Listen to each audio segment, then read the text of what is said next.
Welcome back to the fourth estate. This is a crime being committed towards this society. దీన్ని అట్లానే చూడాలని అందరూ అనుకుంటారు. ఒక పసి కందును ఎలుకలు తినేసినాయి. కొద్ది రోజుల క్రితం అదే ఆసుపత్రిలో కోమాలో ఉన్న ఒక మహిళ కాలును కూడా కొరికి తినేసిన ఎలుకలు ఎవరు పట్టించుకున్న వాళ్ళు లేరు. మంత్రి గారు అక్కడ విడిది చేస్తూ ఉంటారని కూడా చెప్తారు. మరి మంత్రి గారే చెప్తున్నారు, తాను అనేక మార్లు వచ్చినాను ఇక్కడ ఆసుపత్రికి, తనిఖీలు చేసినాను, రాత్రిపూట ఇక్కడ పడుకున్నానని చెప్తారు. మరి వారికి పరిస్థితి ఎందుకు కనిపించడం లేదని చూడాలి. మనం ఒకసారి నాగార్జున గారితో మాట్లాడదాం. నాగార్జున గారు, ఇవాళనే వెంకయ్యనాయుడు గారు చెప్పినారు, వృత్తం దేశంలో 90 స్మార్ట్ సిటీలో కడతామని చెప్పి ఆంధ్రప్రదేశ్ కూడా ఒక 2-3 వచ్చినట్టున్నాయి. ఈ స్మార్ట్ సిటీల వెంట పరిగెత్తడం, సింగపూర్ స్థాయి రాజధానులు కట్టడం మానేసి ఆసుపత్రుల గురించి ఆలోచించాల్సిన అవసరం ఉందేమో ప్రభుత్వానికి ఎవరు చెప్పాలి? తప్పకుండానండి. ఆంధ్రప్రదేశ్ కొత్తగా ఏర్పడిన రాష్ట్రంలో నిన్న జరిగినటువంటి ఇన్సిడెంట్ చాలా బాధాకరం. గుంటూరులో ఉన్నటువంటి హాస్పిటల్ ఆంధ్ర రాష్ట్రంలోనే ఒక పెద్ద హాస్పిటల్గా అందరికీ తెలుసు. 1906లో స్థాపిస్తే 1954లో దానికి టీచింగ్ ఫ్యాకల్టీని కూడా యాడ్ చేసి నడుపుతున్నటువంటి హాస్పిటల్. అప్పటి నుంచి ఇప్పటి వరకు గుంటూరు జనరల్ హాస్పిటల్లో ఏ విధంగా ఉంది, దాని అడ్మినిస్ట్రేషన్ ఏ విధంగా ఉంది, దాంట్లో ఎంప్లాయీస్ ఏ విధంగా ఉన్నారు, డాక్టర్స్ ఎలా ఉన్నారు, ఎంతమంది ఉన్నారు, లేకపోతే నర్సెస్ ఎంతమంది ఉన్నారు, సబ్ స్టాఫ్ ఎంతమంది ఉన్నారు అనేది ప్రభుత్వాలు గమనించాల్సిన పరిస్థితి ఉంది. పర్టికులర్గా గుంటూరులో ఈరోజు దరిదాపు అవసరమైతే 180 మంది ఉన్నారు. అంటే ఒక్కొక్క నర్సు 3 వార్డులు పర్యవేక్షిస్తారు. డాక్టర్స్ కూడా స్కెల్టన్ లాగానే ఉన్నారు. ఈరోజు నేను రాష్ట్ర ప్రభుత్వం దరిదాపు 5,000 కోట్ల రూపాయలకు పైగా వెచ్చించి వైద్య రంగాన్ని బాగు చేయడానికి, హాస్పిటల్ని రెన్యువేట్ చేయడానికి, అలాంటి ఎక్విప్మెంట్స్ కోసం వెచ్చిస్తానికి అవకాశం ఉంది. ఈరోజు రాష్ట్ర ప్రభుత్వం ఏం చేస్తూ ఉందో, మంత్రి స్వయానా డాక్టర్ గారు ఆయన చాలా చోట్ల హాస్పిటల్లో నిద్ర చేస్తూ అన్నారు. వారిని నేను అడుగుతూ ఉన్నా, అయినా మీరు గుంటూరు జిల్లా జనరల్ హాస్పిటల్ అంటే అది పేదలు, బడుగు బలహీన వర్గాలు వచ్చి కార్పొరేట్ వైద్యం చేయించుకునే వారు వచ్చి అక్కడ వైద్యం చేయించుకుంటారు. మీరు పడుకున్నప్పుడు మీరు ఇందాక టీవీలో చూసాం బెడ్స్. ఒక్కసారి జనరల్ హాస్పిటల్లో మీరు జనరల్ వార్డులో ఒక నైట్ పండుకుంటే ఆ బెడ్ మీద ఖచ్చితంగా అక్కడ వైద్యులు, వైద్య బృందం కానీ అక్కడ పేషెంట్స్ ఏ విధంగా బ్రతుకుతున్నారు, పేషెంట్స్కి సహాయంగా వచ్చిన వాళ్ళు ఎలా బ్రతుకుతున్నారో అర్థమై ఉండేది. మీరు వస్తారు, ఏసీ రూమ్లో పడుకుంటారు, ఏం చేస్తారో ఏం అడుగుతారో తెలియదు.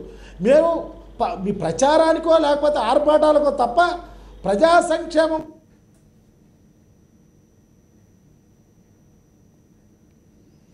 Sorry, there is some problem in the live. మనం సత్యనారాయణ గారితో మాట్లాడదాం. సత్యనారాయణ గారు చెప్పండి, భారతీయ జనతా పార్టీ ప్రభుత్వంలో భాగంగా ఉన్నది, భాగస్వామిగా ఉన్నది. ఇవాళ ఈ ఘటన జరిగిన దానికి బాధ్యులైన మంత్రి గారు కూడా మీ భారతీయ జనతా పార్టీకి సంబంధించిన వారే. పుష్కరాల తొక్కిసలాట్లో 27 మంది చనిపోతే ఎవరు రాజీనామా చేయరు. ఇక్కడ ఒక ఎలుకలు ఒక పసికందును కొరికి చంపేస్తే కూడా ఎవరు రాజీనామా చేయరు. ఇది ఏమిటి? ఇది స్మార్ట్ సిటీస్ నిర్మిస్తామంటారు, ఆ ప్రభుత్వ ఆసుపత్రుల్లో వైద్య సౌకర్యాలు మెరుగుపడవు, కార్పొరేట్ ఆసుపత్రులు కోట్లు, 100,000 కోట్లు దండుకుంటుంటాయి. ఎట్లా చూస్తారు దీన్ని? చెప్పండి. అమర్ గారు, చెప్పండి. ముఖ్యంగా ఏదైతే దుర్ఘటన జరిగిందో దానికి అందరం కూడా సిగ్గుతో తల వంచుకోవాల్సిందే. మీరైనా నేనైనా మనం కూడా, ప్రజలు ఇక్కడ ఉన్న వాళ్ళందరం కూడా. నేననేది ఏంటంటే, మీరు మాటికి మంత్రి గారు వల్లే జరిగినట్టుగా మీరు చెప్తా ఉన్నారు.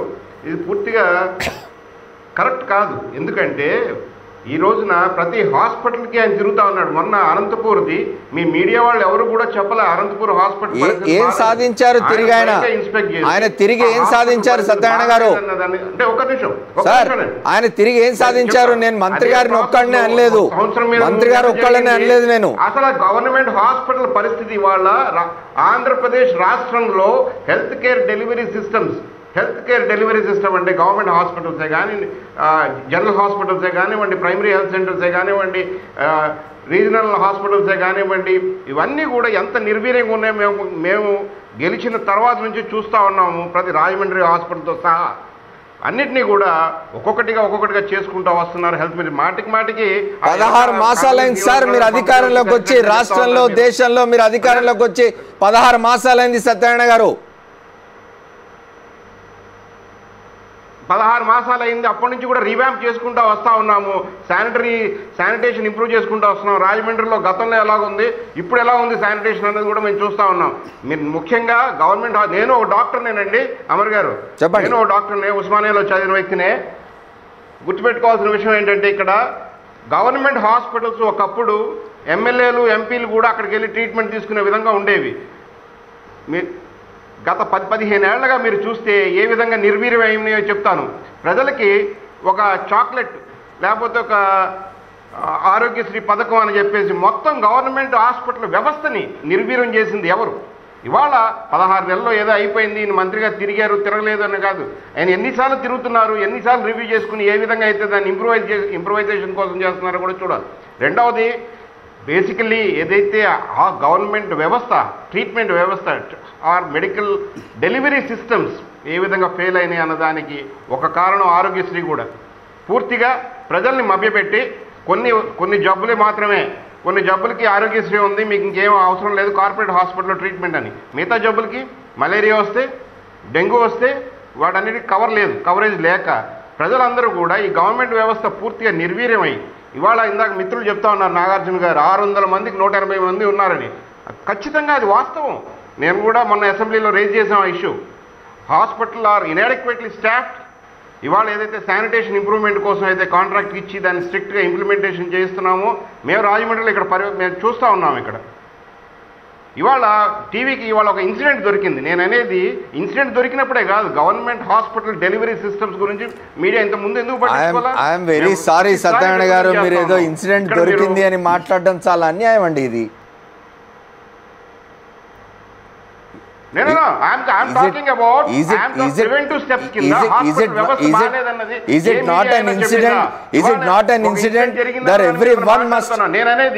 నేననేది గత 15 ఏళ్లుగా I'm not talking today as a doctor చెప్తున్నా. గవర్నమెంట్ హాస్పిటల్ వ్యవస్థ పూర్తిగా నిర్వీర్యమైంది. ఇందాక నాగార్జున గారు చెప్పినట్టు కేజీహెచ్లో స్టాఫ్ లేరు, గవర్నమెంట్ హాస్పిటల్ గుంటూరులో స్టాఫ్ లేరు, ఎక్కడ లేరు స్టాఫ్. అవును సార్ అట్లాంటప్పుడు why are you running after smart cities and why are you running after Singapore style capital? Why are you not concentrating on the hospitals? Health is also a part of the smart city. Even healthcare is also నేను అనేది improvisation కోసమే try చేస్తున్నాం. ఇవాళ మంత్రి గారు మన అనంతపూర్ వెళ్ళి ఎక్కడ కూడా రాలా హాస్పిటల్ ఇన్స్పెక్ట్ చేసి దాని యొక్క కరెక్టివ్ మెజర్స్ కోసం ఈజ్ టేకింగ్ స్టెప్స్. అదే entire system can't be revamped in a day. 16 నెలల్లో ఆయన చేస్తూ వస్తున్నారు. ఇక్కడ మేము ఆ రాజమండ్రిలో శానిటేషన్ విషయం కూడా చెప్తున్నాం, మీకు ఇంప్రూవ్ అయింది. ఇంకా it there is a lot to be improved. I'm not saying I'm satisfied with it. And the adequate staff, men, machine and the diligence కావాలన్న అవసరం ఉందని నేను ఒప్పుకుంటున్నాను. మీరు ప్రతిదానికి ఒక హెల్త్ మినిస్టర్ కామినేని శ్రీనివాసరావు గారి వల్లే ఇది జరిగిందనడం మాత్రం కరెక్ట్ కాదని నేను అనుకుంటున్నాను. సార్ సత్యనారాయణ గారు, కామినేని శ్రీనివాస్ గారు ఎవరికి శత్రువు కాదు, నాకు పర్టికులర్గా కాదు, పైగా ఆయన నాకు మిత్రుడు కూడా. కానీ నేను అనేది ఏమిటంటే ఒక లాల్ బహదూర్ శాస్త్రి ఎందుకు రాజీనామా చేసినాడు? ఒక రైల్వే ఘటన ఎక్కడో జరిగితే ఎందుకు నైతిక బాధ్యత తీసుకో ప్రభుత్వాలు ఇట్లాంటి వాటిల్లో? మేమనేది ఏంటంటే sir, take some action so that will be corrected. Okay, Lakshminarayana గారు చెప్పండి. ఆరోగ్యశ్రీ కారణంగా ఇవాళ ఆసుపత్రుల పరిస్థితులు ఇట్లా ఉన్నాయంటున్నారు సత్యనారాయణ గారు, లేకపోతే గతంలో జరిగిన అనాదిగా జరుగుతూ వస్తున్న దాని కారణంగా ఇట్లా ఉన్నాయంటున్నారు? ఇవాళ ఆరోగ్యశ్రీ పట్ల ప్రజల్లో ఎలాంటి భావన ఉన్నదనేది మనం కొలబద్దగా తీసుకోవాలి. పేదవాడు కూడా వైద్యం చేయించుకోగలడు.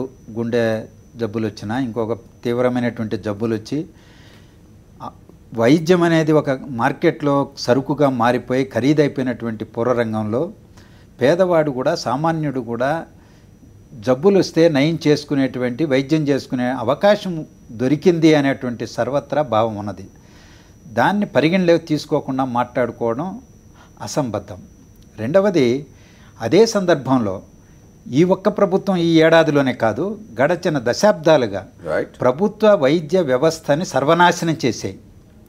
గాడి తప్పి నడుస్తున్నది. సిబ్బంది అదే పద్ధతిలో ఉన్నారు, ప్రభుత్వాలు దాన్ని సర్వనాశనం చేసి సహజ మరణానికి గురి చేసి ప్రైవేటు సెక్టార్కి వైద్య సెక్టార్ను కూడా వైద్య సెక్టార్ని అప్పజెప్పేటువంటి ప్రక్రియ కొనసాగుతున్నది. ఆ ప్రక్రియ కొనసాగుతున్నది. ఈరోజు ఈ ఘటనకు సంబంధించి చూస్తే 23 జిల్లాలకు సంబంధించి ఉన్నటువంటి రోజుల్లో ఉన్న అధికార యంత్రాంగమే ఈరోజు మొత్తం ఉన్నది. 13 జిల్లాలే బాధ్యతలు తగ్గినాయి. చీఫ్ సెక్రటరీ ఎక్కడికి పోతున్నాడండి? మంత్రి గారు పరిగెడుతున్నాడు వైజాగ్ నుంచి అనంతపురం వరకు. అన్ని వైద్య కళాశాలకు పోతున్నారు, హాస్పిటల్కి వీలైన మేరకు పరిగెడుతున్నాడు. కానీ తాను ఒక్కడే పోవడం కాదు, ఉన్నత వైద్యాధికారులు ఎందుకు పోవడం లేదు? ఎందుకు విజిట్ చేయడం లేదు? ఎందుకు చర్యలు తీసుకోవడం లేదు? ఎక్కడ డెఫిషియన్సీ ఉన్నాయి? ఎక్కడ నిధులు అవసరం ఉంది? ఎక్కడ బిల్డింగ్లు అవసరం ఉన్నాయి? ఎక్కడ పందికొక్కులు ఉన్నాయి? ఎక్కడ ఎలుకలు ఉన్నాయి? పట్ట పగులు మందలుగా గుంటూరులో కనిపిస్తున్న హాస్పిటల్లో ఎందుకు చర్యలు తీసుకోలేదు? శానిటేషన్ ఈరోజు ఒక ఇన్సిడెంట్ జరిగిన తర్వాతనే గుర్తొచ్చిందా? ముందెందుకు గుర్తు రాలేదు? వాళ్ళ దృష్టిలో లేవా ఇవి? వాటిని రెక్టిఫై చేయడానికి ఎందుకు ప్రయత్నం చేయలేదు? ప్రభుత్వం నిద్రపోతున్నది అనేటువంటి దానికి ఇది ప్రబల నిదర్శనం. అధికార యంత్రాంగం బాధ్యతారహితంగా వ్యవహరిస్తున్నది. నిధులు కేటాయించి కొత్త బిల్డింగులు కట్టరు, మౌలిక సదుపాయాలు కల్పించరు, అవసరమైన యంత్రాంగాన్ని సృష్టించరు, ఉద్యోగుల్ని నియమించరు, వారితో పని చేయించరు. దేనికోసం ఈ ప్రభుత్వం? లక్ష్మీనారాయణ గారు, మన సత్యనారాయణ గారు ఏదో రియాక్ట్ అవుతున్నారు, వారితో మాట్లాడే ముందు ఒక షార్ట్ బ్రేక్ తీసుకొని వస్తాను. Welcome back to the fourth estate. ఆంధ్రప్రదేశ్లో ప్రభుత్వ ఆసుపత్రుల పరిస్థితి గురించి మాట్లాడుకుంటున్నాం. మనం నిన్ననే ఒక పసికందును ఎలుకలు కొరికి చంపేశాయి, దాని గురించి మాట్లాడుకుంటున్నాం. సత్యనారాయణ గారు భారతీయ జనతా పార్టీ శాసనసభ్యులు వారి ఇంతకుముందు రియాక్ట్ అవుతున్నారు, వారితో మాట్లాడదాం. చెప్పండి సత్యనారాయణ గారు, రాష్ట్రంలో అడ్మినిస్ట్రేషన్ టోటల్గా కొలాప్స్ అయినట్టుగా అనిపిస్తుంది. దానికి ఇది ఉదాహరణ అనుకోవాలా వైద్య ఆరోగ్య శాఖ? వైద్య ఆరోగ్య శాఖ ఏదైతే మీరు ఉన్నారో టోటల్ రీవ్యాంప్ చేయవలసిన అవసరం ఉందన్న విషయం మంత్రి గారు కూడా పదే చర్చించడం జరుగుతూ ఉంది. నెంబర్ 1. నెంబర్ 2, ఏదైతే under staffing for quite a long years నుంచి కూడా adequate నెంబర్ ఆఫ్ స్టాఫ్ లేరు, డాక్టర్స్ లేరు, నర్సెస్ లేరు, అండ్ అప్గ్రేడేషన్ ఆఫ్ మెషినరీ లేదు. గవర్నమెంట్ హాస్పిటల్స్ నిర్వీర్యం అయిపోయిందని అన్నాను ఇందాక నేను. మిత్రులు ప్రైవేట్ హాస్పిటల్ పెంచడం కోసం గవర్నమెంట్ హాస్పిటల్ చంపేస్తున్నారని అన్నారు లక్ష్మీనారాయణ గారు అనుకుంటా. నేను నిజంగా కూడా చెప్తా ఉన్నాను, ఈ గవర్నమెంట్ హాస్పిటల్స్లో ఏదైతే ట్రీట్మెంట్ తీసుకునే పేద బడుగు బలహీన వర్గాల వారికి కావాల్సిన అవసరం ఉందో, హెల్త్ అనేది స్టేట్ రెస్పాన్సిబిలిటీ, మ్యాండేటరీ. ప్రజల యొక్క ఆరోగ్యం చూడవలసిన రెస్పాన్సిబిలిటీ స్టేట్ గవర్నమెంట్ది, or state what I mean nation. దానికోసమే నేను మొట్టమొదటి నుంచి కూడా చెప్పేది ఏంటంటే, రీవ్యాంప్ కోసం, రీకరెక్షన్ కోసం దీని అన్నీ కూడా పటిష్టపరిచే విధంగా కూడా శానిటేషనే కావచ్చు, హెల్త్ కేర్ ఫెసిలిటీసే కావచ్చు, లేకపోతే నర్సింగ్ స్టాఫే కావచ్చు, ఇవన్నింటినీ కూడా ఇంప్రూవ్ చేసే క్రమంలోనే మేము కూడా పదే అసెంబ్లీలో కూడా రేజ్ చేయడం జరిగింది. Men are more important than machine and machines are also equally important అని కూడా చెప్పడం జరిగింది. ఇవన్నీ కూడా చేస్తున్న క్రమంలో మా హెల్త్ మినిస్టర్ కామినేని శ్రీనివాస్ గారు కానీ 13 జిల్లాలే ఇవాళ 13 జిల్లాల్లో తిరుగుతూ ఉన్నారు. ప్రతి గవర్నమెంట్ హాస్పిటల్ కూడా రీవ్యాంప్ అవ్వాలని, ఈవెన్ డాక్టర్స్కి ట్రాన్స్ఫర్స్ కూడా రెస్ట్రిక్ట్ చేసి ఏ విధంగా దాని అడ్మినిస్ట్రేషన్ని పటిష్టంగా చేయడం కోసం ఆయన ప్రయత్నం చేస్తూ ఉన్నారు. ఇది దురదృష్ట ఘటన జరిగింది. ఇలాంటి నేను అనేది ఇంకో విషయం చెప్తున్నాను, ఈవెన్ ఈ రోజున మలేరియా వచ్చి చచ్చిపోయాడు అనుకోండి, అది స్టేట్ గవర్నమెంట్ రెస్పాన్సిబిలిటీ ఇవ్వాలి. ఎందుకు చెప్పమంటారా? It is a preventable disease and treatable disease. At times we may lose a patient, dengue వచ్చో ఇదో, అది కూడా స్టేట్ గవర్నమెంట్ రెస్పాన్సిబిలిటీయే. సత్యనారాయణ గారు, కాబట్టి ప్రజలు సత్యనారాయణ గారు ఒక మాట, మీరు చెప్తున్నారు కానీ ప్రభుత్వాలకు స్పృహ ఉన్నట్టు లేదు. మా బాధ్యత ఇది అనే స్పృహ ప్రభుత్వాలకు ఉన్నట్టు లేదండి. తప్పకుండా ఈ ప్రభుత్వం చేస్తుందని మీ అందరికీ కూడా నేను చెప్తా ఉన్నాను సార్. ఎందుకంటే నేను basically as a doctor also right from the day of assembly session start అయినప్పటి నుంచి కూడా ఇంప్రూవ్మెంట్ ఆఫ్ స్టాఫ్ గురించి మాట్లాడుతున్నాం, మెషినరీ కోసం మాట్లాడుతూ ఉన్నాము, గవర్నమెంట్ హాస్పిటల్స్ అన్నిటి ఇంప్రూవ్మెంట్ కోసమే మాట్లాడుతూ ఉన్నాము. ఇక్కడ మేము ఓన్లీ ప్రైవేట్ హాస్పిటల్స్ ఇంప్రూవ్మెంట్ కోసం కానీ దానికోసం మేము మాట్లాడట్లా. ఓకే, నేను ఒకసారి నాగార్జున గారితో మాట్లాడి మళ్ళీ డాక్టర్ గారి దగ్గరికి వస్తాను. నాగార్జున గారు చెప్పండి, ఆరోగ్యశ్రీ వంటి పథకాలు కూడా ఇట్లాంటి పరిస్థితులకు కారణం అంటున్నారు సత్యనారాయణ గారు. సార్, ఆరోగ్యశ్రీ అనేది రాష్ట్ర ప్రజలకు ఉపయోగపడిందో సత్యనారాయణ గారిని ఆలోచించమని చెప్పండి. ప్రతి పేద ప్రజల గుండె తప్పుడు ఆరోగ్యశ్రీ. కానీ ఈ రోజు ఆరోగ్యశ్రీని నిందించడం అనేది చాలా తప్పు. ఒక విషయం, చేతగాని పరిస్థితిలో ప్రభుత్వం ఉంది. ఈ రోజు కామినేని శ్రీనివాస్ గారు 13 జిల్లాల్లో ఈ రోజు తిరిగి బ్రహ్మాండంగా మరి హాస్పిటల్ బాగు చేయించవచ్చు. ఎక్కడ నిన్న మేబీ పాపులిస్టిక్ స్కీమ్ నేను ఈ రోజు కూడా చెప్తున్నాను, రాజకీయాల్లో కూడా ఉన్నాను నేను, అయినా సరే చెప్తున్నాను.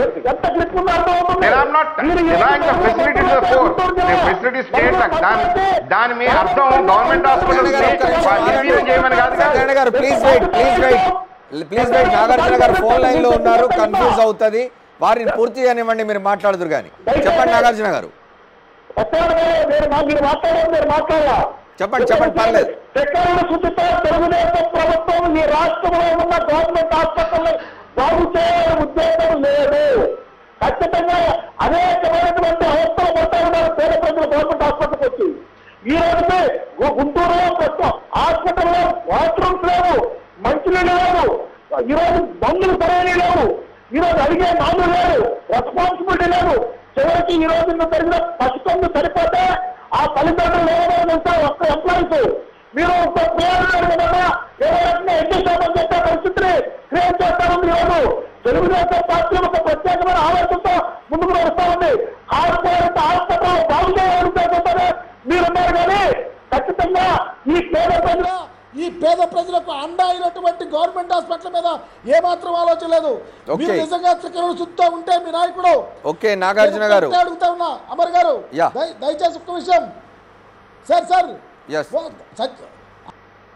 చెప్పండి.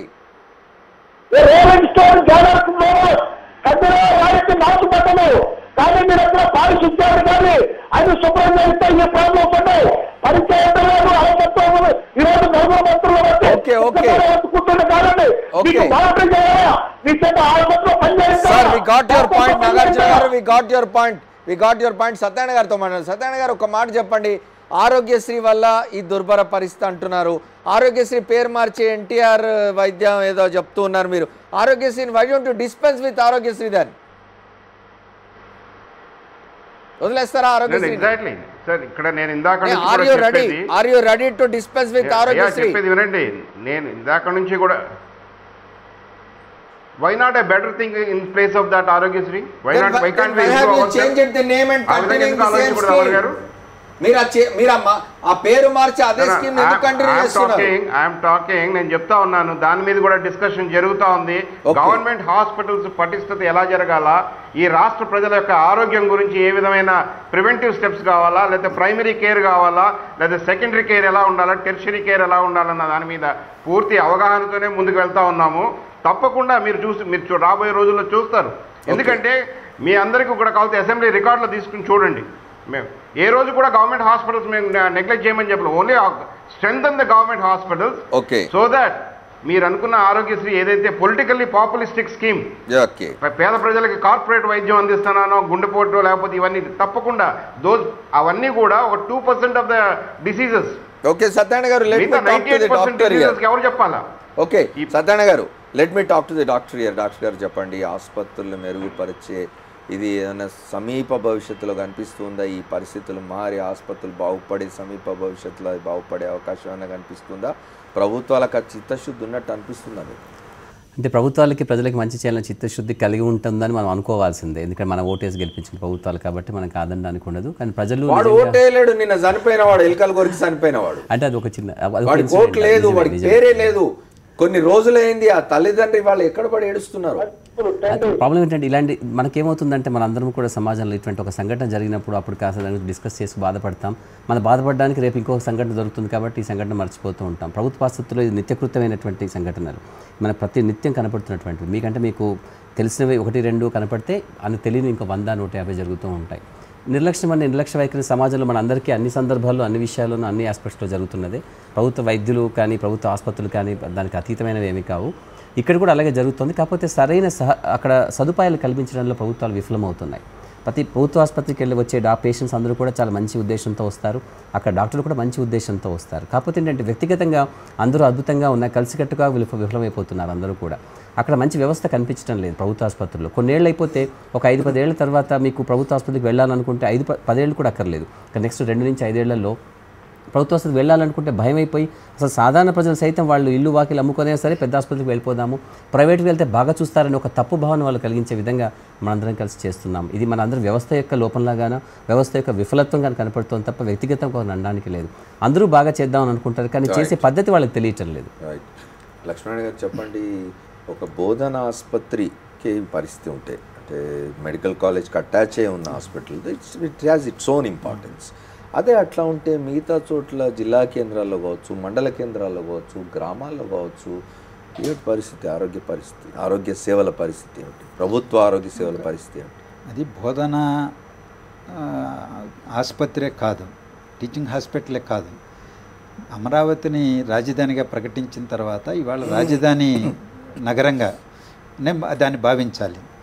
అక్కడే ఆ పరిస్థితి ఉంటే రూరల్ ఏరియాస్లో ఉన్నటువంటి ప్రైమరీ హెల్త్ సెంటర్స్ దౌర్భాగ్య పరిస్థితి ఏ స్థితిలో ఉంటుందో మనం ఊహించడం చాలా కష్టం, వర్ణనాతీతం. ఓకే, ఈరోజు ఇప్పుడు చూడండి, ఈ ఘటనకు సంబంధించి కూడా మీరు వివరాలు మీకు వచ్చుంటాయి, తెలుసుకో ఉంటారు. అత్యవసర చికిత్స పొందుతున్న ఏ పసికందుకైనా సరే ఒక నర్సు కంటికి రెప్పలాగా కాపాడడానికి ఒక్కొక్క నర్సుకు ఒక్కొక్క చైల్డ్ని అప్పచెప్తారు, ఒక పేషెంట్ని. 40 మంది 45 మందికి ఒకే నర్సును అక్కడ ఉండేటువంటి పరిస్థితి ఉంటే ఆమె ఏ విధంగా వాళ్ళందరినీ పరిరక్షించగలదు? ఎక్కడ కొలుచు ఎత్తుకుపోతున్నాయో లేకపోతే ఎలుకలు చెప్పారు 600 మంది ఉండాల్సిన ఇదే కాలేజీలో ఇప్పుడు ఈ ఇన్సిడెంట్ జరగడానికి కూడా అదే కారణం. తల్లిపోయి మొరపెట్టుకున్న వాళ్ళు రియాక్ట్ కావడానికి కూడా, అసహనం ప్రదర్శించడానికి కూడా కారణం అది. ఆ కోణంలో కూడా ఆలోచించాలి. ఈరోజు అలాంటి స్థితిలో టీచింగ్ హాస్పిటల్సే ఉంటే ఉమ్మడి రాష్ట్రంలో గాంధీ ఉస్మానియా మినహాయిస్తే మిగిలిన అన్నింటినీ నిర్లక్ష్యం చేశారు. ఇప్పుడు 13 జిల్లాల్లో ఉస్మానియాల పరిస్థితి కూడా అంత గొప్పగా ఏం లేదు. కనీసం కంపారిటివ్గా చెప్తున్నాను నేను. ఉస్మానియా ఆసుపత్రిలో ఇంతకంటే ఏ రకంగా కంపారిటివ్గా చెప్తున్నా. ఈ 2 హాస్పిటల్ మినహాయిస్తే 23 జిల్లాల్లో నిర్లక్ష్యమే. ఈరోజు ఆ 13 జిల్లాల్లో అన్ని అధ్వాన స్థితిలో ఉన్నాయి. ఒక్క మంచి హాస్పిటల్ ఆ రాష్ట్రంలో కనిపించడం లేదు. ఓకే, నాగార్జున గారు రియాక్ట్ అవుతారు. నాగార్జున గారు, మనకు సమయం చాలా తక్కువగా ఉంది, బ్రీఫ్గా టెల్ మీ. సార్ ఒక్క విషయం సార్, ఇందాక సత్యనారాయణ గారు చెప్పారు, కామినేని శ్రీనివాస్ గారు నిరంతరము శ్రమిస్తూ ఉన్నారని చెబుతా ఉన్నారు. నేను మాత్రం వికేపిస్తలేదండి. కృష్ణా జిల్లా కొత్త మాజేరులో ఒక 2 కోతులు బావి చెరువులో పడి చనిపోతే 16 మంది చనిపోయారండి అక్కడ. కామినేని శ్రీనివాస్ గారు ఏం చేశారు, రాష్ట్ర ప్రభుత్వం ముఖ్యమంత్రి ఏం చేశారు, దాని మీద ఏం చర్యలు తీసుకున్నారు? ఒక అవగాహన అనేది కూడా ఉండలేదండి. బాధ్యత రాజ్యంగా వారి సహజ మరణాలని చెప్పే పరిస్థితుంది. అలాగే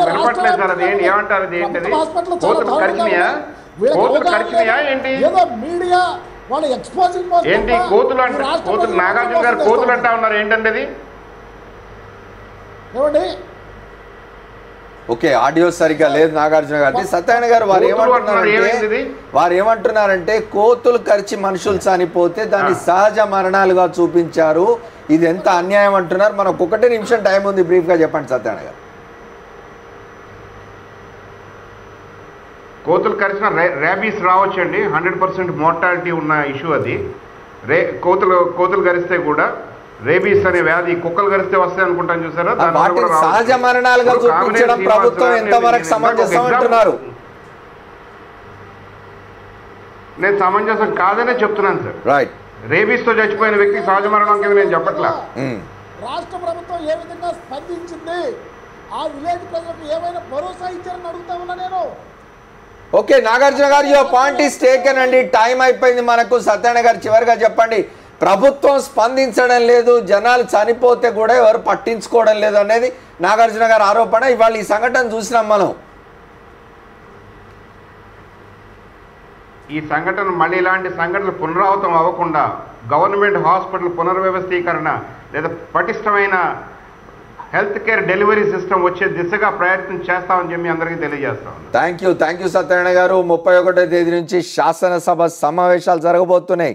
ఆంధ్రప్రదేశ్ శాసనసభ సమావేశాలు తప్పనిసరిగా దీన్ని ప్రాధాన్యతగా తీసుకొని ఆసుపత్రులను మెరుగుపరిచే విషయంలో, వైద్య సౌకర్యాలను మెరుగుపరిచే విషయంలో రాష్ట్ర ప్రభుత్వం తప్పనిసరిగా ఆలోచించాలి. దీన్ని ఒక ఉదాహరణగా కాకుండా దీన్ని ఒక గుణపాఠంగా తీసుకోవాలి. వాళ్ళ గుంటూరు ఆసుపత్రిలో ఒక పసికందును ఎలుకలు కొరికి చంపేసిన సంఘటనను రాష్ట్ర ప్రభుత్వం ఒక గుణపాఠంగా తీసుకోవాలి. సరే, ఎవరు బాధ్యత తీసుకోవడానికి సిద్ధంగా లేరు, ఎవరు రాజీనామాలు చేయడానికి సిద్ధంగా లేరు, మాకేం సంబంధం, చేసింది కింది వాళ్ళు కదా అంటున్నారు. దానికి ఎవరేం చేయగలిగింది ఏం లేదు. థ్యాంక్ యూ లక్ష్మణ గారు, థ్యాంక్ యూ డాక్టర్ రాజు గారు, థ్యాంక్ యూ సత్యనారాయణ గారు, థ్యాంక్ యూ నాగార్జున గారు. ఇవాళ 4th ఎస్టేట్లో పాల్గొనేందుకు. State Yoon to Sakshi. This is Amar signing off.